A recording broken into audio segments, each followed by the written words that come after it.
నా దిగిన ఇందులో ఇన్వాల్వ్మెంట్ ఉంది అంటే మీరు ఎక్కడికన్నా రమ్మని చెప్పండి, నేను సిద్ధం.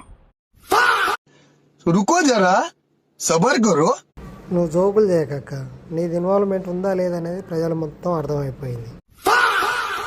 జనాలను ఎరుపుకోలం చేసినందుకు ఏదో ఒక ముచ్చట చెప్పాలి కాబట్టి చెప్తున్నావు, అంతే తప్ప వేరేది ఏం లేదు. నీ ఇన్వాల్వ్మెంట్ లేకపోతే నువ్వు డైరెక్ట్ బాధితుల కాడికి పోయేదాన్ని. పోకుంటే ఏం చేస్తున్నావు?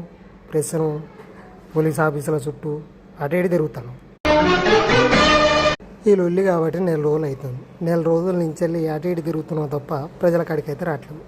ఎంతసేపటికి హేమకాంత్ రెడ్డి ఆయన ఈయనని సొల్లు చెప్తున్నావు. నాకు వచ్చే కోపానికి వయసు కూడా చూడకుండా మర్యాద లేకుండా మాట్లాడతాను, తర్వాత నువ్వు ఫీల్ అవుతావు. మొత్తానికి పైసలు అయితే దగ్గర పెట్టుకున్నావు, స్కామ్లో భాగమైనావు. భాగం కాకపోతే ఇంతసేపు ఉండేదాన్ని కాదక్క. క్యాస్ట్ కార్డు పట్టుకొని వస్తున్నావు కానీ అది వర్కౌట్ కాదులే.